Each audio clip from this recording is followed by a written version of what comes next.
భూ పోరాటాలు చేస్తామని ఆనాడు చెప్పినాం. పెద్ద భౌగోళిక ప్రదేశం తెలంగాణ కోసమే కొట్లాడి తెచ్చుకున్నాం మనం. ఈ చిన్న 5 ఎకరాల ముక్క దీన్ని తెచ్చుకోలేమా? తెచ్చుకున్నాడేగా, తెచ్చుకుండేనా? కదిలేదు లేదు. ఇక్కడ నుంచి ఖచ్చితంగా ప్రభుత్వం దిగి వచ్చి హామీ ఇచ్చేంత వరకు ఇక్కడే ఉంటాం, ఇక్కడే వంట వార్పు చేసుకుంటాం, శాంతియుతంగా ఉంటాం, పాటలు పాడుకుంటాం, మన బాధలు మనం చెప్పుకుంటాం, వంటలు చేసుకుంటాం, బతుకమ్మలు ఆడుకుంటాం, అంతే. వేరే ఎవరిని ఏం అనేది లేదు. మన పని మనం చేసుకుంటాం. మా పోలీస్ అన్నలు కూడా వచ్చిరు. మేము వండుతాం, ఇంత బుక్కడి పెడతాం, మీరు కూడా తినుంది మాతో పాటు ఇన్నే కూర్చోరి. ఎందుకంటే మాకు కదిలే ఉద్దేశం లేదు. మీరేంటకూరి మమ్మల్ని ఎండనీయకూరి, అంతేనా? మేము వండుతాం, మీరు తినుండ్రి ఉండురి.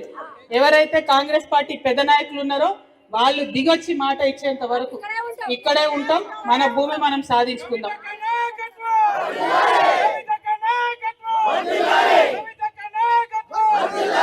ఇవాళ కరీంనగర్ లో మనం ఈ మొదలుపెట్టిన ఈ పోరాటాన్ని చూసి రాష్ట్ర వ్యాప్తంగా అన్ని జిల్లాల్లో ఉద్యమకారులు మళ్ళా ఉవ్వెత్తున ఎగిసిపడతారు.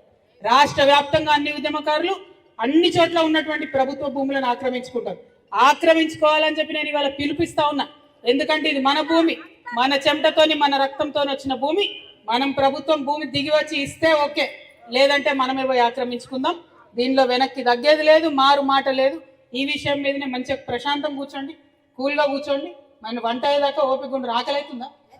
ఏం లేదుగా, జర వంట అయ్యేదాకా ఓపిక ఉండుని.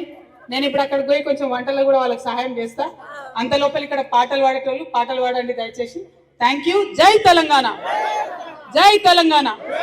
జోహార్ తెలంగాణ అమరవీరులకు, జోహార్ తెలంగాణ అమరవీరులకు.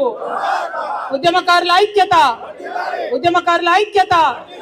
మా భూమి, మా భూమి, మా భూమి ఎవడిచ్చేదేందిరా, ఎవడిచ్చేదేందిరా, ఎవడిచ్చేదేందిరా. జై తెలంగాణ.